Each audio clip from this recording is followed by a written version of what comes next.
মিয়ানমারের ভয়াবহ ভূমিকম্পে নিহতের সংখ্যা বেড়ে ১৬০০ ছাড়িয়েছে।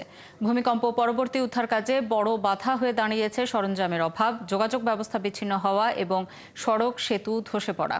মান্দালয়ের কাছে একটি কিন্ডারগার্টেন ভবনের ধ্বংসস্তূপ থেকে ১২টি প্রিস্কুল শিশু এবং এক শিক্ষিকার মরদেহ উদ্ধার করেছে কর্তৃপক্ষ। স্থানীয়রা জানিয়েছে হাসপাতালগুলোর লাশ রাখার জায়গা সংকটে পড়েছে। সৃষ্টি ঘটকের প্রতিবেদন।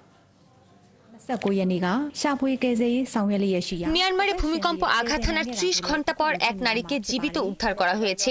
শুক্রবার শক্তিশালী জোড়া ভূমিকম্পের পর দেশটির দ্বিতীয় বৃহত্তম শহর মান্দালয়ে একটি অ্যাপার্টমেন্ট ব্লক ধসে পড়ে। সেখানে অন্তত ৯০ জন আটকে আছেন। তাদের মধ্যে ওই নারীকে জীবিত উদ্ধার করা হয়েছে। এখনো ধ্বংসস্তূপের নিচে আটকে পড়াদের উদ্ধারে হিমশিম খেতে হচ্ছে। ভূমিকম্পে বহু ভবন ও সেতু ভেঙে পড়েছে, রাস্তাঘাট ধ্বংস হয়ে গেছে এবং অঞ্চলটি জুড়ে আফটার শক অনুভূত হচ্ছে। ভূমিকম্পের কারণে মান্দালয় শহরের অনেক রাস্তায় ভবন ধসে পড়েছে। দোকান, রেস্তোরাঁ ও চায়ের দোকান বন্ধ রয়েছে। তবে মান্দালয়ের পেট্রোল পাম্পগুলোতে ভিড় রয়েছে। ১৫ লাখের বেশি জনসংখ্যার শহরে বিদ্যুৎ না থাকায় বৈদ্যুতিক জেনারেটরের জন্য জ্বালানির প্রয়োজন হচ্ছে। মান্দালয়ের উদ্ধারকর্মীদের ধ্বংসাবশেষ সরাতে বেসরকারি ব্যবসা প্রতিষ্ঠান থেকে যন্ত্রপাতি ধার করতে হয়েছে।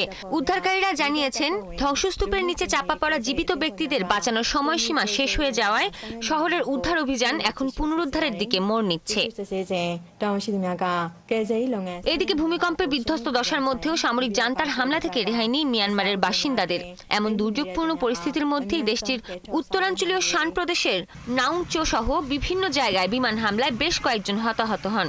ভূমিকম্প আঘাত হানার ৩ ঘন্টারও কম সময়ের মধ্যে এই হামলা চালানো হয়। এছাড়া থাই সীমান্তের কাছাকাছি অঞ্চলগুলোতেও বিমান হামলার খবর পাওয়া গেছে। এসব হামলাকে সম্পূর্ণ অগ্রহণযোগ্য বলে এর তীব্র নিন্দা জানিয়েছে জাতিসংঘ।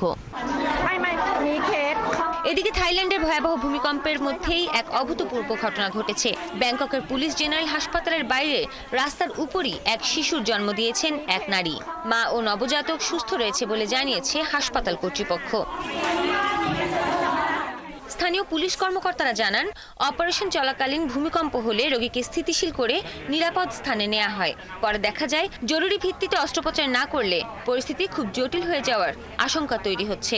তাই অপারেশন থিয়েটারের বাইরে যথাসম্ভব গোপনীয় পরিবেশে ১০ মিনিটের মধ্যে ওই নারীর অস্ত্রোপচার শেষ করা হয়। সৃষ্টি ঘটক, ৭১।